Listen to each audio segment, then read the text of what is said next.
Grandmothers are greater than great, aren't they? We all come from grandmas, you know. Without them, well, we wouldn't be around.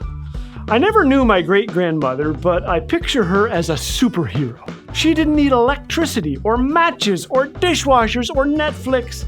She survived wars, baked rabbit pies, and she could milk a moose with her bare hands. She was that tough. So tough she had no time for baloney or poetry. But I do, so let me describe her life this way. Grandma arrived on a great big boat, blazed a trail and tamed a goat, washed the windows, mopped the floors, raised 8 kids and taught them chores, swept the parlor, made the bed, baked 24 loaves of bread, cooked a dish of hand-picked fruit, pressed her husband's Sunday suit, split the firewood, lugged it in, enough to fill the kitchen bin, cleaned the lamps and put in oil, canned some apples so they wouldn't spoil, churned the butter, baked a cake. Then she screamed, for goodness sake, who let the cows out of the pen? Get out there, chase them in again.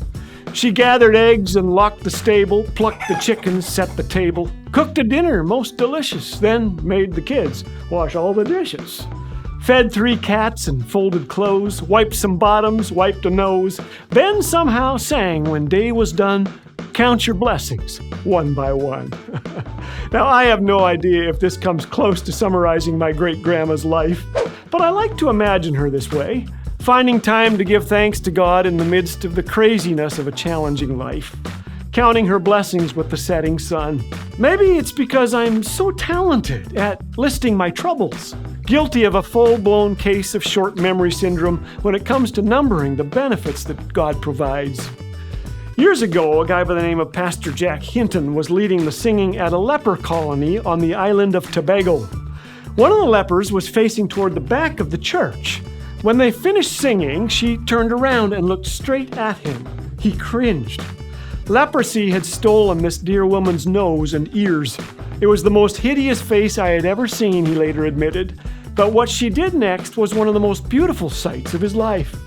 She lifted a fingerless hand in the air and asked, "Can we sing Count Your Blessings?" He was overcome with emotion. Later, someone said to him, "I guess you'll never be able to sing that song again." Oh, he said, "Yes, I will. But I'll never sing it the same way."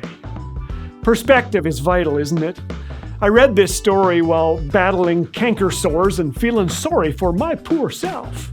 After all, I couldn't eat an ice cream sandwich, crunch almond roca, or even talk. I get a paper cut and, oh man, God's goodness is not uppermost on my mind.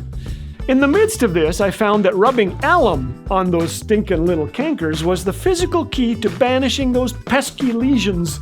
But the key to my emotional, mental, and spiritual well-being is without a doubt gratitude.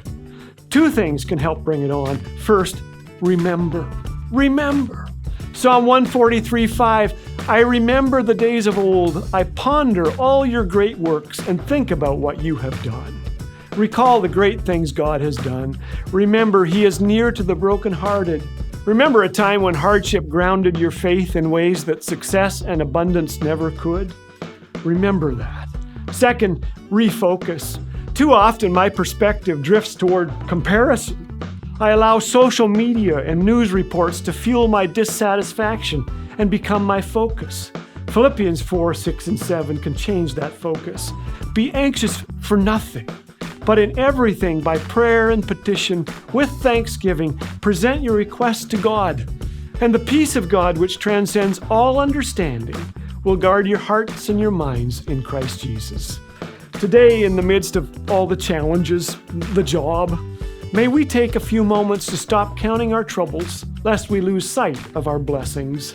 You think about that the next time you tame a goat, or pluck a chicken, or use a mop, or milk a moose. You can't milk a moose. No, I think I can.